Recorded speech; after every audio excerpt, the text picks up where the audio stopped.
दोस्तों, क्या आपने कभी सोचा है कि अगर दुनिया से सारे लोग गायब हो गए तो क्या होगा? यही सब जानेंगे हम आज की वीडियो में। तो लो दोस्तों, मेरा नाम है अक्षय और आप देख रहे हैं A to Facts। तो चलिए स्टार्ट करते हैं। सोचिए एक ऐसी सुबह जहां आप अपनी आंखें खोलते हो लेकिन हर तरफ एक अजीब सा सन्नाटा छाया होता है। ना किसी से बातचीत की आवाज़, ना किसी व्हीकल का हॉर्न, ना कोई बैकग्राउंड नॉइस। सब कुछ इतना शांत कि आप अपनी सांस की आवाज़ भी सुन सको। पहले लगता है कि शायद किसी रीजन से सब लोग घर के अंदर होंगे, पर जैसे ही आप घर से बाहर निकलते हो रियलिटी ठप्पा की तरह लगती है। पूरी दुनिया से लोग गायब हो चुके हैं, रोड्स खाली हैं, दुकानें खुली हैं, लेकिन कोई अंदर नहीं।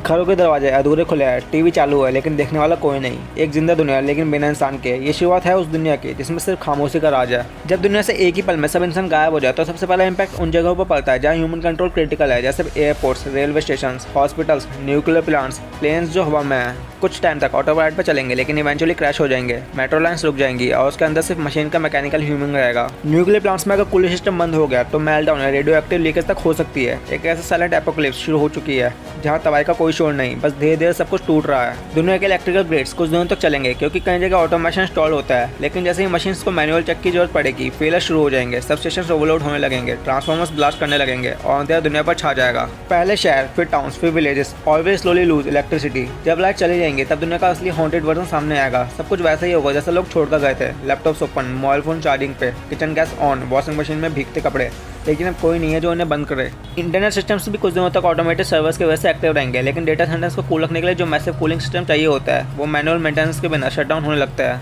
इंटरनेट कोलैप्स कर जाता है। Social media platforms, cloud storage, websites all disappear. एक डिजिटल ब्लैकआउट होता है। दुनिया जहाँ हर पल का रिकॉर्ड रखा जाता था वो सब बेकार हो जाता है। मेमोरीज, फोटोज, चैट्स, वीडियो सब एक डिजिटल ग्रेवयार्ड का हिस्सा बन जाता है जहाँ एक्सेस करने वाला कोई नहीं। अब नेचर धीरे धीरे अपना काम शुरू करता है। सबसे पहले पॉल्यूशन कम होता है। गाड़ियाँ बंद, फैक्ट्रीज बंद, प्लास्टिक प्रोडक्शन खत्म। रिवर्स जो पहले गंदी थी वो खुद ब खुद साफ होने लगती है। एयर क्वालिटी इतनी फ्रेश हो जाती है कि पहली बार ओजोन लेयर में हीलिंग दिखने लगती है। सिटीज़ में पेड़ पौधे क्रैक से निकलता है, वॉल्स पे क्रेपर्स चढ़ता है और रोड्स पे घास उगने लगती है। कुछ महीने के अंदर ही सिटीज़ जंगल में बदलने लगता है। नेचर जो पहले दब चुका था अब एक और बार फिर से दुनिया का मालिक बन जाता है। घर के पेट्स जैसे डॉग्स और कैट्स पहले तो कंफ्यूज होता है, उन्हें समझ ही नहीं आता कि ओनर्स कहाँ चले गए। वो घर के अंदर भूखे प्यासे घूमता है, उनकी आंखों में उदासी होती है। कुछ पेट्स भूख से मर जाता है, कुछ घर से निकलकर खुद सर्वाइव करने की कोशिश करता है। ग्रेजुअली कुछ डॉग्स वाइल्ड हो जाता है, ग्रुप्स में रहने लगता है और नए हंटिंग हैबिट्स डेवलप करता है। एक नई फूड चेन डेवलप होती है जहाँ सर्वाइवल सिर्फ उन्हीं का होता है जो अडेप्ट कर पाए। जू और एक्वेरियम से बंद एनिमल्स की कंडीशन और भी ट्रैजिक होती है। उनका फूड सप्लाई बंद हो जाता है और वो एनक्लोजर्स के अंदर भूख से मरने लगता है। कुछ स्ट्रॉन्ग और इंटेलिजेंट एनिमल्स एनक्लोजर्स तोड़ के बाहर निकल जाता है। टाइगर्स, लायंस, एलिफेंट्स सब शहरों में घूमने लगता है। जंगल और शहर के बीच की बाउंड्री खत्म हो जाती है। डोमेस्टिक और वाइल्ड एनिमल्स के बीच नई कॉम्पिटिशन शुरू होती है। कुछ ही महीनों में शहर वाइल्ड लाइफ सेंचुरी बन जाता है। बिल्डिंग्स जो ह्यूमन लाइफ का सिंबल थी, मॉल्स, ऑफिसेज, स्टेडियम्स, स्कूल्स सब खाली और यूरी फील करता है। शॉपिंग कार्ट्स वैसे ही पड़े हैं, मैनिक्यून्स पर नए कपड़े हैं, शेल्फ स्टॉक्ड है लेकिन कोई कस्टमर नहीं। क्लासरूम में चॉक बोर्ड पर लिखे अल्फ़ाबेट्स अधूरे रह गए। प्लेग्राउंड्स में स्विंग हिल रहा है पर कोई खेलने वाला नहीं। हर जगह एक अजीब सा इमोशन है जैसे दुनिया एक सेकंड में रुक गई हो। ये विजुअल सिर्फ हॉरर मूवी नहीं, एक इमोशनल मिरर भी है। दुनिया के iconic monuments, Taj Mahal, Eiffel tower, pyramids, statue of liberty अब सिर्फ टाइम के अगेंस्ट खड़े हैं। इनका पर्पस था लोगों को अट्रैक्ट करना, लेकिन अब देखने वाला कोई नहीं। इनकी सफाई, मेंटेनेंस सब बंद हो चुकी है। मार्बल पर मॉस लगता है, पत्थर घिसने लगता है। ये मॉन्यूमेंट्स धीरे धीरे डेके होता है। एक समय के सिविलाइजेशंस के सिंबल अब सिर्फ रूइन में बदल जाता है। ये वही वक्त है जहाँ हिस्ट्री नहीं रह जाती, एक मिस्ट्री बन जाती है। एग्रीकल्चर फील्ड्स में जो क्रॉप्स इंसानों ने लगाए थे वो बिना हार्वेस्ट के सॉइल में मिल जाता है। कुछ सीड्स नेचुरली जर्मिनेट होता है और फील्ड जंगल में बदल जाता है। इरिगेशन सिस्टम ड्राई हो जाता है। ग्रीन हाउसेस टूट जाता है। ह्यूमन इंटरवेंशन के बिना नेचर अपना इकोसिस्टम स्टैब्लिश करता है। वीड्स, वाइल्ड ग्रास और नेचर प्लांट्स पूरे फील्ड को ले लेता है। बीस और बटरफ्लाइज वापस आती हैं।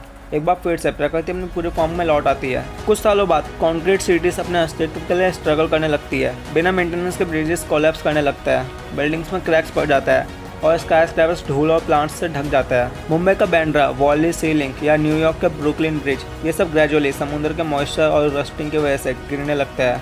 रोड्स पर घास उग चुकी होती है।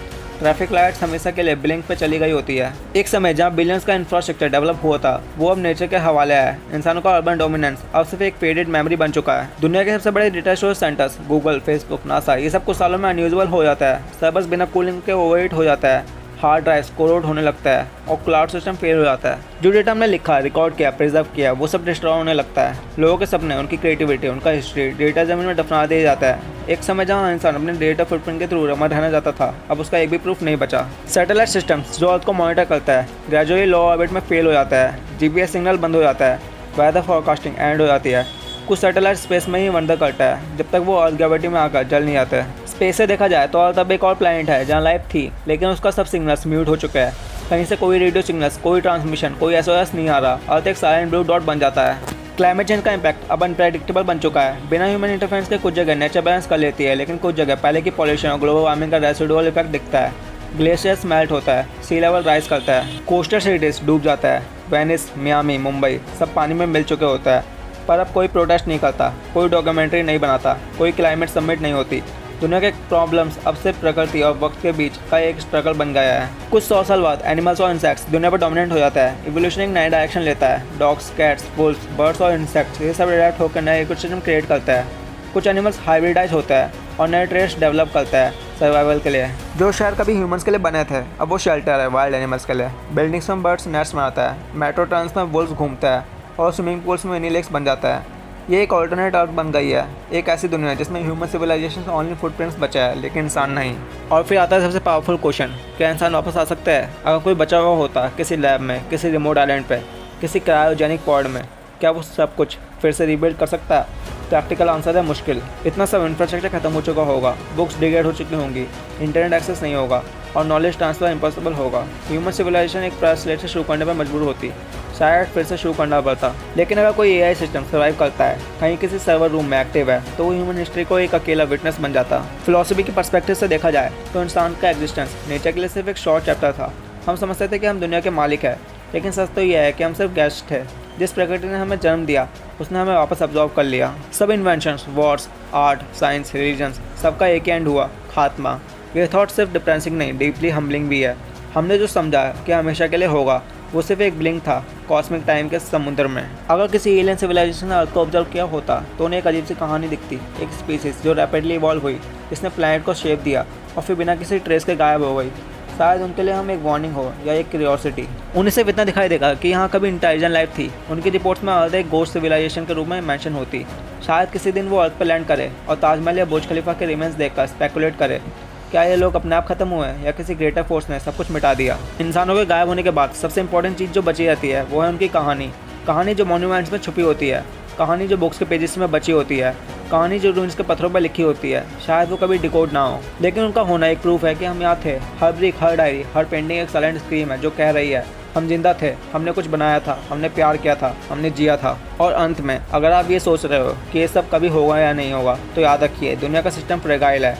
इंसान का एग्जिस्टेंस कोई गारंटी नहीं है, सिर्फ एक पॉसिबिलिटी है। हम चाहे तो अपना अस्तित्व बना सकते हैं या खुद ही अपना खात्मा ले आए। ये इमेजिनेशन सिर्फ फैंटेसी नहीं, एक वार्निंग भी है। अपने प्लैनेट को, एक दूसरे को, अपनी लाइफ को सीरियसली लेना होगा, क्योंकि अगर एक दिन दुनिया से हम सब गायब हो गए तो दुनिया चलेगी ज़रूर, पर हमारे बिना। तो दोस्तों आपको आज की वीडियो कैसी लगी कमेंट्स में बताना। अगर अच्छी लगी हो तो इस वीडियो को ना लाइक, और अगर चैनल पर नए हो तो उस काले बटन को दबा के इस चैनल को कर दो सब्सक्राइब, और हाँ उस बेल आइकन को जरूर से दबा देना ताकि हर वीडियो की नोटिफिकेशन आप तक पहले पहुँचे।